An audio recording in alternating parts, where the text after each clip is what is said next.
Welcome all to the Liminal Collective.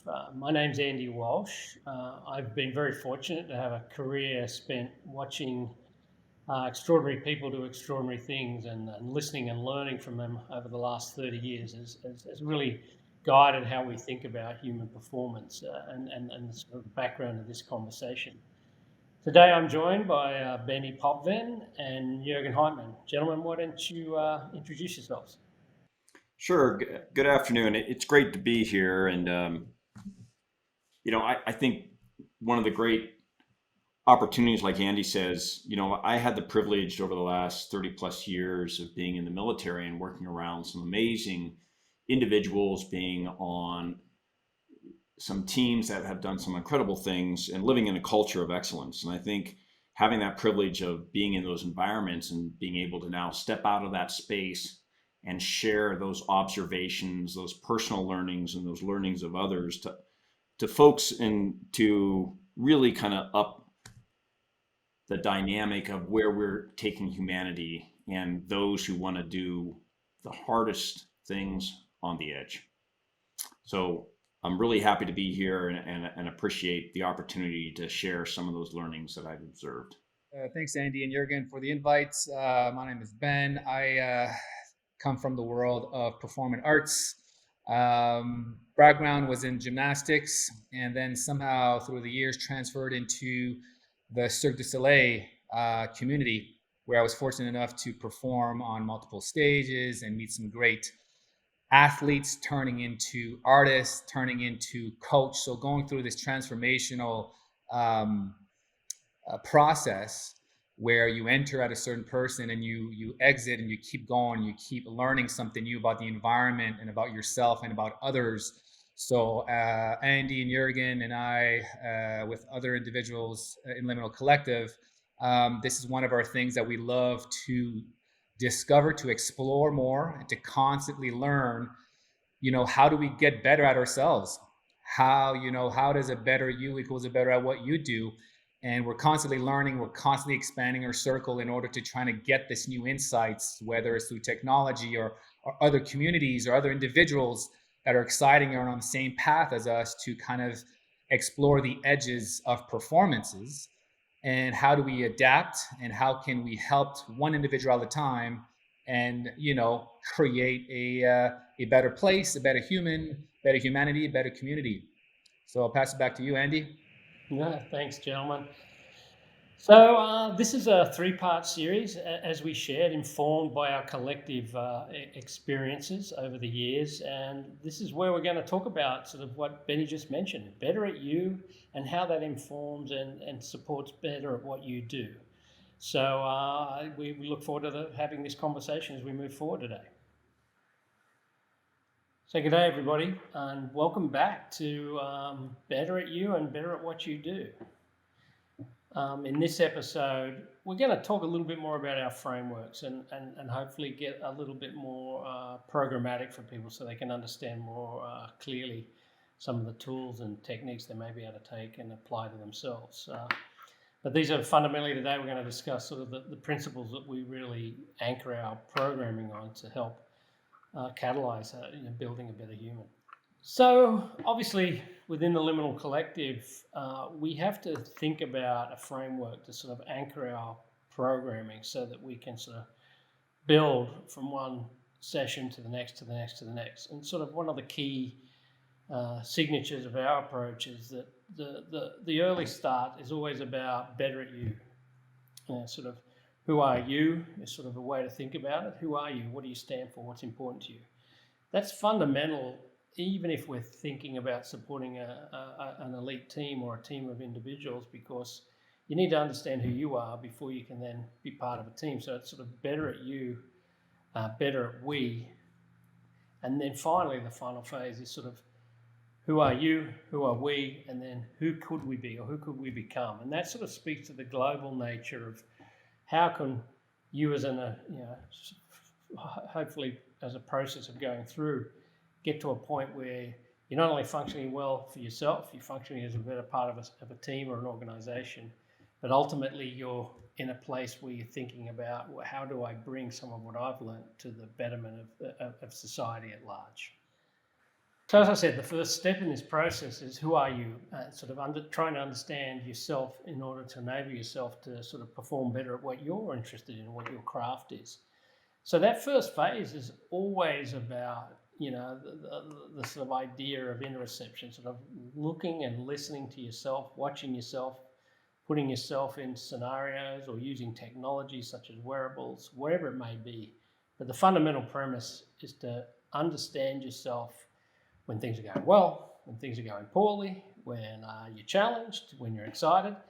So there's a ton of tools we use there, but anything that sort of brings attention to the way you behave, the way you operate, how you respond when pressure is high and there's a lot of stress, essentially forms that sort of first phase of your development. They're not completely delineated, so they tend to blend, but it leads perfectly into the second phase, which is sort of who are we, or better as a team, and sort of the basic framework there is, you can't be forgive my language, an a-hole and be a great team person. You have to let go of some of yourself. You have to understand yourself. You have to know when you're going to contribute your strengths and also be able to follow and lead and support other people's strengths. And that's key to the sort of being a fundamentally part of a great team.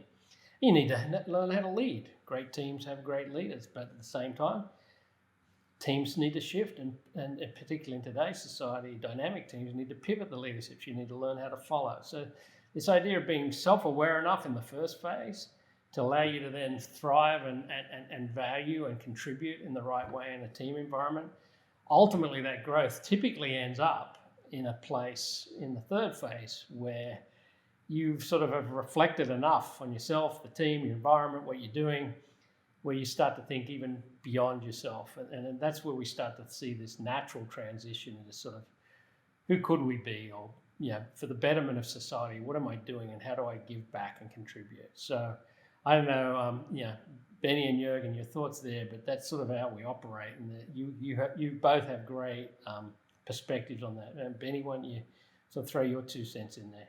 Yeah, sure. At the end of the day, we're all individuals and we all react to different scenarios in different ways, all depending on where we came from, our culture, our community, our emotional state, our eagerness.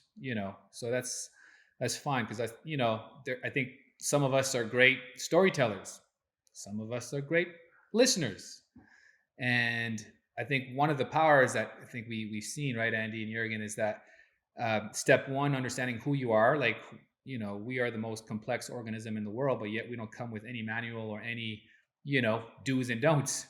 So we somehow, bypass this, this step where first understanding who you are, then you have to share to people to let them know who you are at an authentic and organic level. Because if not, you live in this world of anticipation, or thoughts that, oh, well, you assume that you assume that your partners and your people know who you are, but then again, you've never shared anything with them, or you shared at a very front level, and now you're digging deep. Things are going faster, things are going quicker, they're coming to you harder, and you miss this critical step. So like this understanding of self first, and then in the proper environment with the proper tools and the proper step-by-step sharing who you are with your people, I think definitely accelerate your team performance in the long run. It might take a little bit longer, to set it up, but you're working, the foundation and the pipes and all that. So it's important that, within a group where you do have leaders and you do have followers and there's certain rules and there's guide rails, that everybody understands one another, because when it gets hot, the more that you know about your person, how they're going to react, or now you're not assuming, you're assessing how they are going to change, or how are they going to jump, or are they going to run, or are they going to stop, or are they going to back you up, or are they going to fold? And all these things, when it comes in the crunch, are huge assets if you're really trying to push a limit at a certain thing. So I would just kind of, expand on what you were saying, where it's just know thyself first, and then learn or get coached on how you share that, because that a huge impact on your personal level, because it does show you do have to have this sense of vulnerability where you're opening up to people. Again, depending where you're from, how you're brought up, so it might be harder for other people, but going through that step and identifying that step as a huge step forward. And this is not something that you open the book and it's all done. It's a constantly evolving, it's one of those routine kind of things that you get to do. But we see that in the best of the best of teams in our world. When you're on a stage and there's so much thing that can go wrong, you want to know how your people are going to react, and they're going to be your ears and your back, and oh, what's happening here? Things shift, things move, people call in sick, you need to do somebody else's track. All those things at that speed are very fast, but you'll be able to go through it if you've taken that step first. This is who I am. This is how I react. This is the best way to communicate with me. This is the worst thing that I hate, things like that, and you can actually make it really fun and basic and kind of slowly open the valves. And then eventually, that's definitely going to lead into team optimization and the performance. Yeah, it's interesting. Obviously I come from a biased space of structure and architecture around these really challenging aspects of growth and development. And, again, I always come back to first principles, and I always think about that because that's probably the hardest thing to really focus on. When you think about communication, your ethos, trust, all those aspects, and how you keep pressure testing that, both as an individual, as a team, and, as we go through this framework. And as you do that, you find out and explore more of who you are in a very authentic way, sometimes really authentic and transparent. And that's what you want, and that's what you see in extremely high performers or in a high performance environment.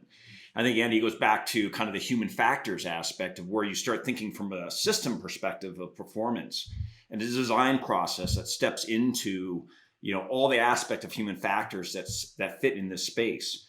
So when I think about it, I always start with, what is your personal ethos? What are your values?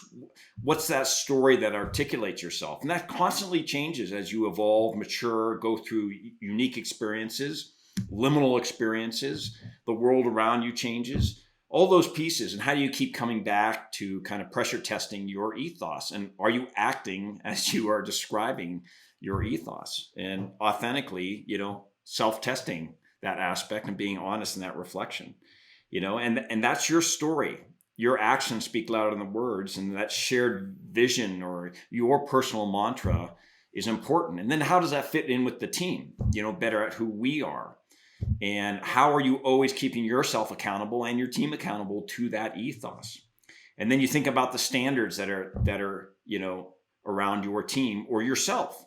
How are you acting? And for us, again, I'll go back to the schoolhouse process. We have expectations of being the best in the world and the standards of doing what we need to do for our nation and things like that. Those are accountability standards that we have to live up to 24/7. And if not, there's repercussions to that whole piece.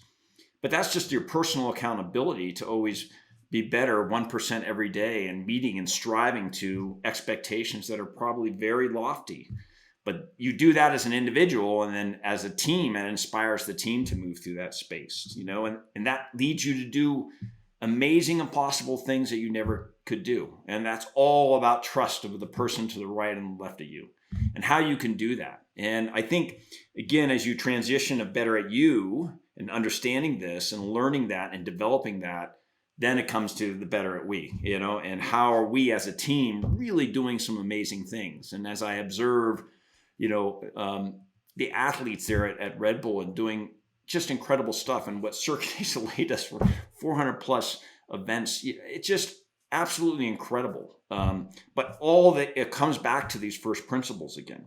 And I think, that kind of growth mindset and always exploring those spaces is a critical piece. And I think, again, if you have structure and you have processes and have that process-oriented mindset, you have a creative way to go through your pathway to get there. And I think that's where a lot of this really comes into, constantly exploring your pathway, keeping yourself accountable, and really having fun going through that aspect and reflecting on that.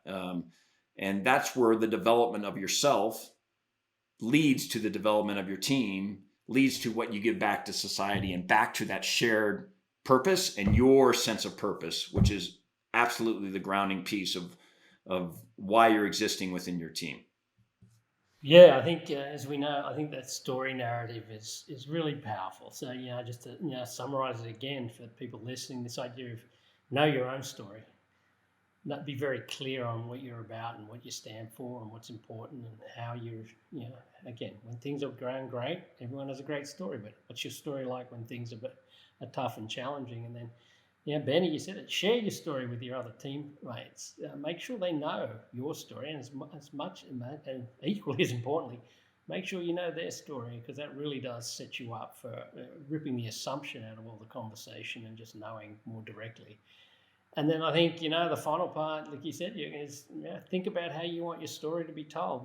That practical activity we have is sort of write the two parts of the writing the obituary. Write the obituary now as perceived from your best friend, which is obviously, the nice side of who you are. And then write down your obituary from someone who is potentially you're less connected to, from an outsider, even an enemy. And I think that gives you that sort of roadmap through those frameworks. So when we think about obviously helping people and supporting them, I think in the world of human performance, you can fall into the trap of I'm here to help make you better, which the language is important. I think the idea is we are supporting their journey. What we do bring to the table, obviously, is the collective wisdom of all the people in the community who've seen and done a lot of this stuff before, or at least seen parallels to this, whatever craft you're trying to improve at. I think the main thing that's sort of a characteristic, again, of how we work is we fundamentally try and build these models of performance around the specific craft. So, whatever it is you're trying to get better at, as an athlete, improve your performance on the track per se. But it's a partnership conversation. It's always, especially at the levels we work at, it's these individuals are doing things that are sort of at the edge of what's possible. So it's important to take a lot of humility to the conversation and sit and ask them, because they typically have a framework in their own minds of what's important and how to improve. So the first step for us is sit and listen and learn from the expert or the person who's trying to improve, and just write down from that sort of conversation what are the 3 or 4 or 5, 10 things that they think are really important. And, in certain categories, we may have some input. In other categories, they probably know more than we do. But ultimately, we try and build this framework up, or a model of their performance. So the next phase of that model is to sort of then say, well, how would you, if these things are really important to performing this particular craft, and these are the critical success factors, or we sometimes call them cogs because of the original diagram, what are the critical, in those critical capacities, how do you rank? This is where it's important to be very honest, and this is why it's important to understand yourself very deeply. You need to rank yourself very openly and honestly on these things that are critical to that performance, so that we then can build a roadmap. Because if you say, hey, I need to run a marathon in 2 hours, well, you're going to probably pick something like physical fitness is really important. And we need to know, where would you rate that? How would you rate that? Now, you have a perception on that evaluation. We also potentially have some other tools, like a threshold test, a VO2, a lab test, that'll tell us with some very specific numbers how fit you are. So we start to build this idea of what's important, and then we try and build this portfolio or benchmark or assessment of how you rank against what's important. And that typically gives us a roadmap. People often ask, can you do it all at once, or do you have to pick one thing off at a time? Do you focus on your strengths or your weaknesses? So very directly, at the top of the game in most sports, it's still about working on what you're really good at and focusing on what you bring to the table. There is a benchmark in most areas where you just can't be terrible at one of those critical factors. So you do have to sort of get over the line, but you don't need to be best in the world in every part of that. And then, can you do it all at once? Well, typically that's why we lay out these sort of strategic plans or periodized plans in the athletic world. But that simply says we take that model, we identify what's important, we know where you need to improve more or less, and then we put a plan together that allows you to bite off pieces of that puzzle a little bit at a time. You can't do it all at once, but you can do a few things together. And then finally, people say, well, you know, in a long-term career, where do you focus on what? Well, that typically comes down to a lot of what's the person ready for?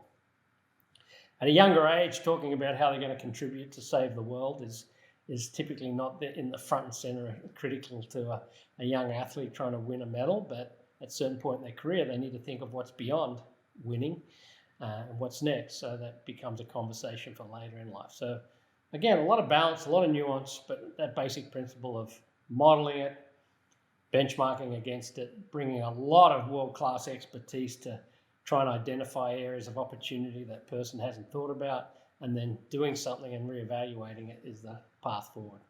And just to push on that too, Andy, a little bit, I think what the points that you bring up, where we need to underline that is, in order to create, you know, this this roadmap, you know, you need to somehow be able to tap into this authentic partnership with that individual or that group, and you have to meet them at a common level, right? So and so that goes a lot where there are great people that ask great questions but then don't listen. So I think you really have to balance those things. If you're going to ask those questions, you really have to listen. And I think as you go this and you develop this report or this routine collaboration where he or she or they are engaged, and then they open up, because the juice is, to your point, like, it's very easy to say, what do you want to do in life? Well, I want to win this, or I want to make this amount of money, or I want to make sure I live forever. So it's all different, but it's very that's on the surface. But I think the gold is when you pass the surface and you establish this relationship with these people, and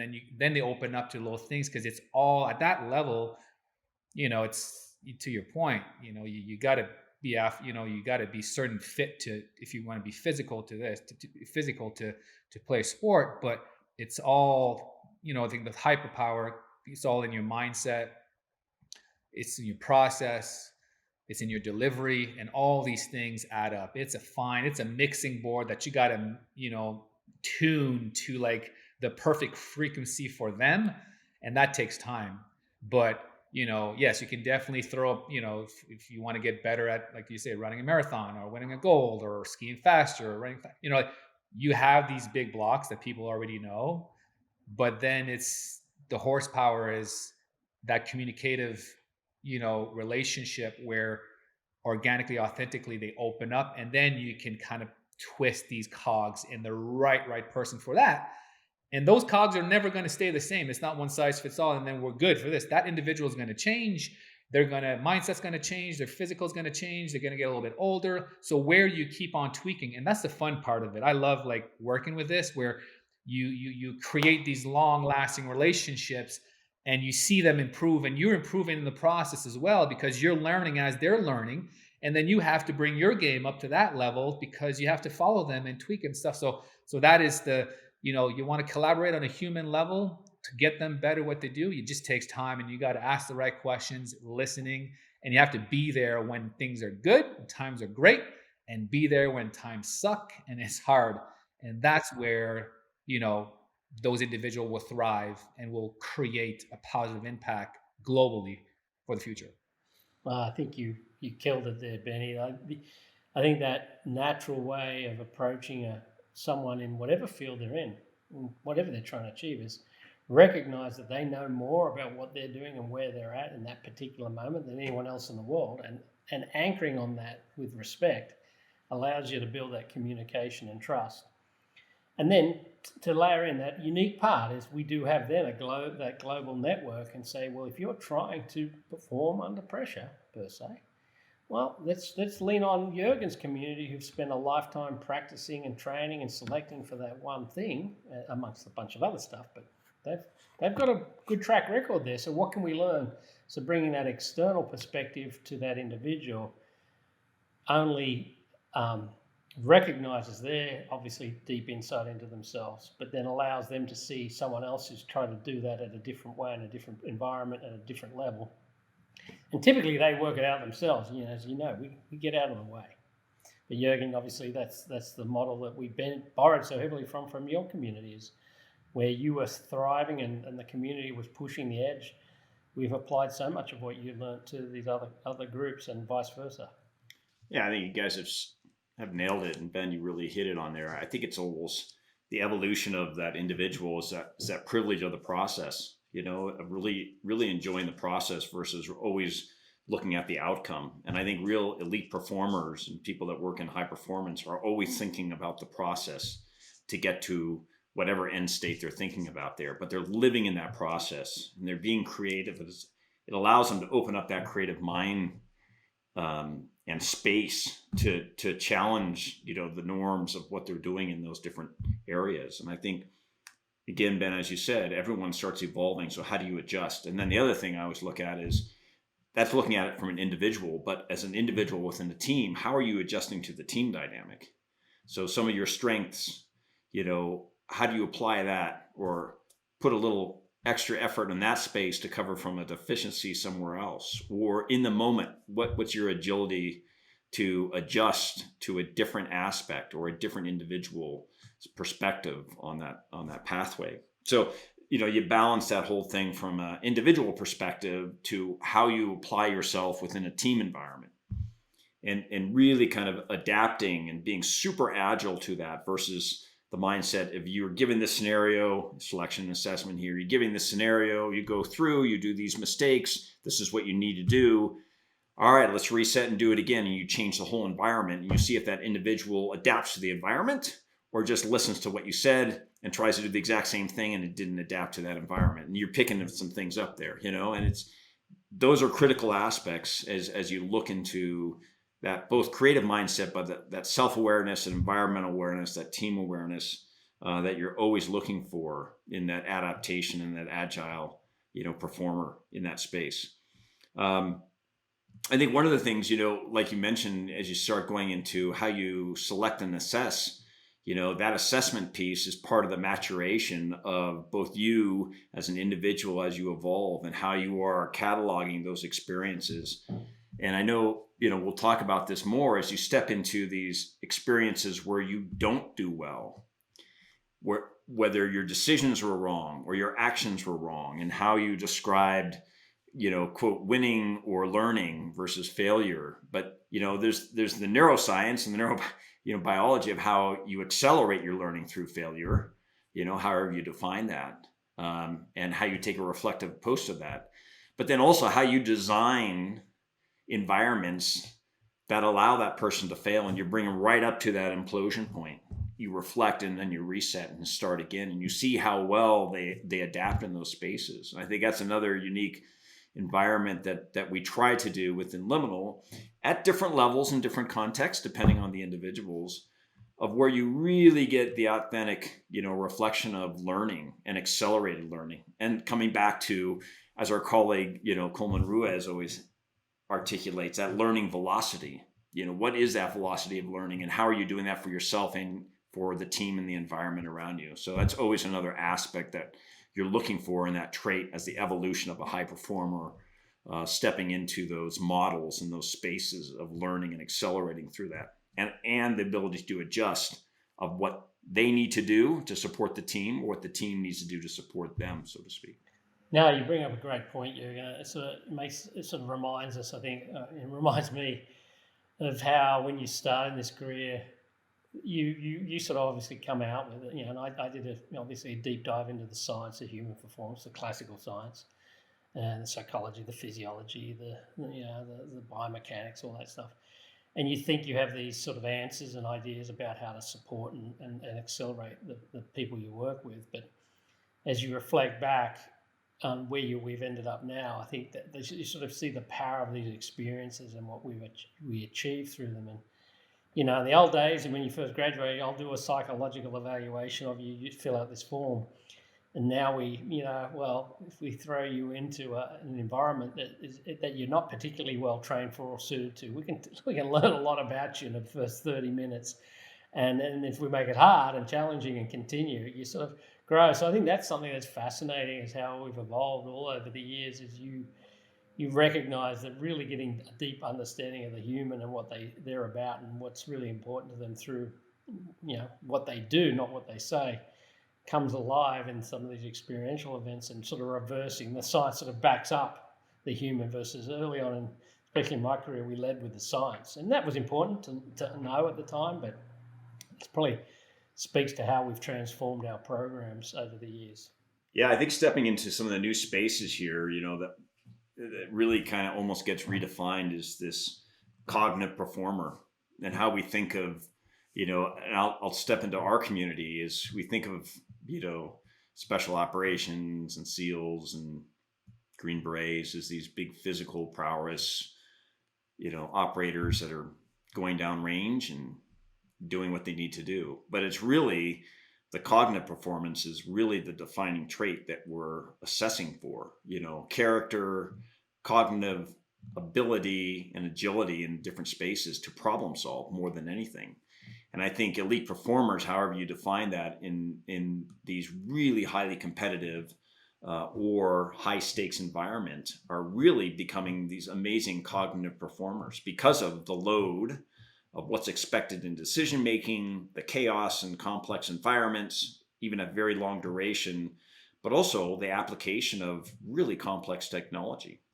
And again, Andy, back to your comment, the mind wasn't designed for this. The brain hasn't been designed for this. And we're constantly putting on a different sense of load. So how we think about training in the cognitive space now, understanding it better, the preparation to step into those environments, the execution, and how we reflect on decision making, how we looked at a environment, how we stepped in there, our mindset into it, our attitude into that aspect is really kind of, I think, really coming to the forefront even more in some of the new spaces that we're looking into. And esports is a great example of how youth is being developed and their minds are being shaped, and they're just amazing cognitive performers. Yeah, I think those last couple of weeks we've been involved in those 2 training programs with the 2 different esports teams. I think that's, again, I think not even that we've transitioned, but the early days we had a lot of tools on the physical and even some of the basic psychological side.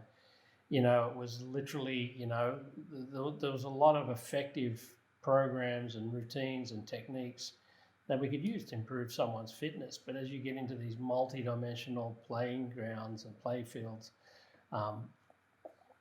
decision making at rates, 200-300 decisions a minute with these gamers, we're starting to see these loads that are just unique and different, and they do think differently, and they do operate differently, and so this has been another, obviously trajectory that we're in the middle of. Is how do we get a better toolkit there? That's not to say we know everything about physical training by any means, but I think we've got a deeper toolkit in the physical realm than we do in the cognitive realm, with respect to both understanding and application. So, I think, again, thanks to both of you, Jürgen, Ben, for helping us sort of dig deeper into this conversation. I'm sure people have a lot more questions. So, I encourage everyone, this will be a process to unpack all this. So join us for part 3, where we're going to go into even more details and a little bit more depth on a couple of ideas around adversity and obstacles to help, and how we navigate those to help us improve. So again, thanks for listening.